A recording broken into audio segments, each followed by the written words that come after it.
We're all familiar with the number of candles on our birthday cake. That's our chronological age, measured by the time that has passed since we were born. But what if that number tells us very little about how healthy we actually are? In recent years, scientists and clinicians have shifted their attention to a far more insightful concept: biological age, a dynamic measure of how well our body is functioning at the cellular and systemic level. Unlike chronological age, biological age can differ dramatically from person to person, and it's this difference that holds the key to more personalized, predictive, and preventive healthcare. Biological age takes into account the cumulative wear and tear on our cells, tissues, and organs, reflecting lifestyle choices, genetic predispositions, environmental exposures, and metabolic status. While two people may be 60 years old on paper, one might have the physiology of a much younger person: robust immune function, low inflammation, good cardiovascular health, while the other may already show signs of frailty, chronic disease, or cellular senescence. This divergence between calendar age and cellular health is what makes biological age such a compelling tool in modern medicine. So, how is biological age actually measured? Researchers have developed a range of biomarkers and algorithms to estimate it, including assessments of telomere length, DNA methylation patterns, epigenetic clocks, inflammatory markers, and metabolic indicators like insulin sensitivity and lipid profiles. Of these, epigenetic clocks, which track methylation changes in specific regions of the genome, are currently among the most accurate predictors of biological aging. Telomere length, meanwhile, remains a valuable component of the picture, especially in assessing long-term cellular damage and turnover. The practical value of knowing your biological age lies in its predictive power. Numerous studies have shown that biological age is a stronger predictor of disease risk, functional decline, and mortality than chronological age.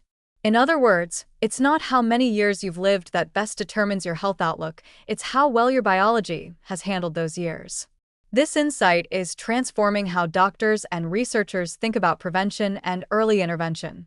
If your biological age is older than your chronological age, it's a red flag to take action through lifestyle changes, targeted nutrition, and potentially medical treatments to slow down or even reverse aspects of the aging process. One of the most exciting applications of biological age is in the field of personalized medicine. By identifying an individual's biological aging rate, healthcare providers can tailor interventions based on what the body actually needs, rather than relying solely on age-based population averages. For example, someone with accelerated aging may benefit from earlier screening for diseases, more aggressive inflammation control, or focused efforts to restore mitochondrial function.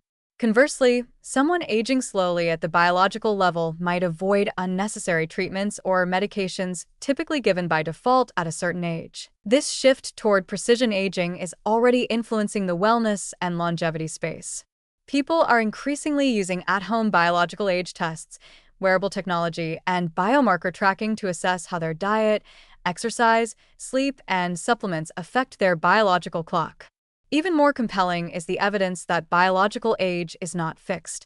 Studies show that it can be slowed, or in some cases reversed, through interventions like caloric restriction, physical activity, stress reduction, improved sleep, and key micronutrients such as vitamin D, omega-3s, and antioxidants.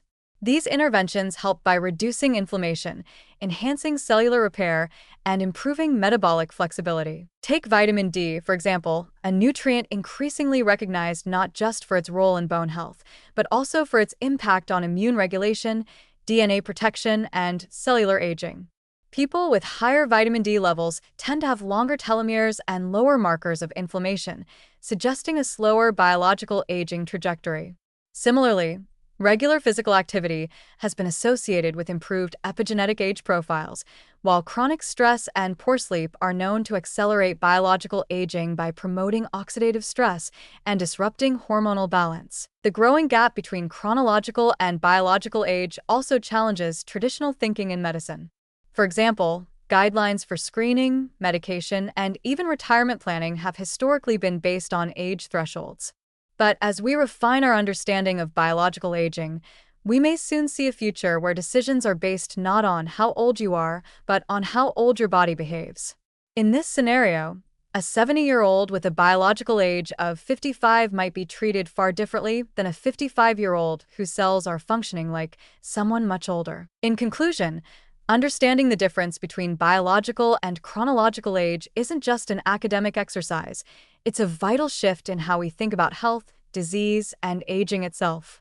As tools for measuring biological age become more accessible and accurate, individuals will have greater power to track and influence their health trajectories.